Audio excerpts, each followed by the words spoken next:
Hey guys, welcome back to another Fix It Friday with Topeka Habitat for Humanity. Last week we talked about measuring doors. Today we're going to talk about adjusting doors. So this is a door to one of the offices here in the Restore, and we found with different temperature changing and use of the door, it doesn't quite close as it should. And so when the seasons change, and especially if you're in a particular humid climate, the humidity plays a big factor in your home.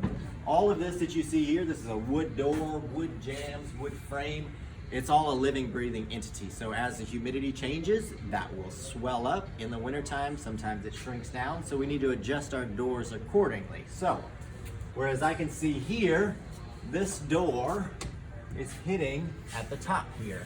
So the first thing that I always check, whether it's an interior or exterior door, is I check this top hinge. Because as the door opens and closes, sometimes it can actually back these screws out. So sometimes you can get away with just a Phillips screwdriver.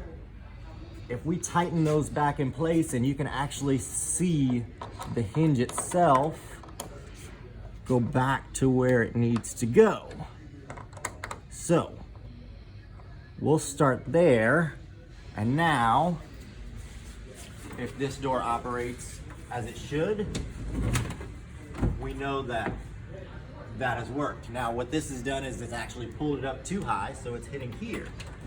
So sometimes there's a little sweet spot in here to get it to function accordingly. Also, if tightening the screws does not work, there is actually most all doors.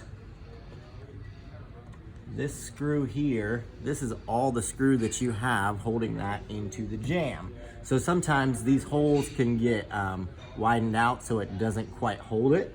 A way to solve that is if you get a longer screw, especially if we're talking about an exterior door, because an exterior door is solid and it's very heavy, so there's a lot of weight hanging on this top hinge. So if we take a longer screw, a 2-inch screw, and we replace just one of these screws in here, sometimes we can actually get that entire hinge and frame to suck up into place. So what we're looking for with this door is when it closes, we've actually tightened that down too far.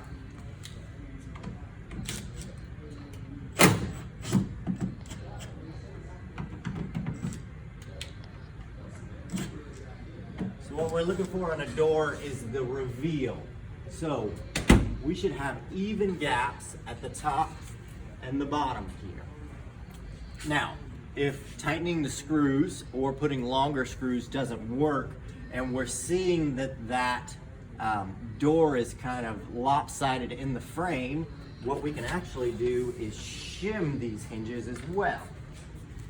So I'm gonna put a shim under here to make sure my door doesn't fall. And really, when we're talking about shims, we don't need much. Typically, I use one of my business cards.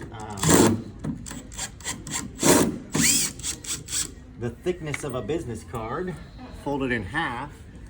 Sometimes if we pop this hinge out and shim a card, you can also do any kind of cardboard that compresses, anything of such, that we really only need just a little bit in here.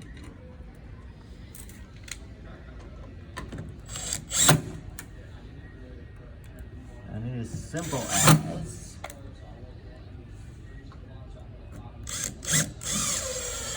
so now what we've done is we've effectively pulled the bottom of that door out about a 32nd of an inch. So if this top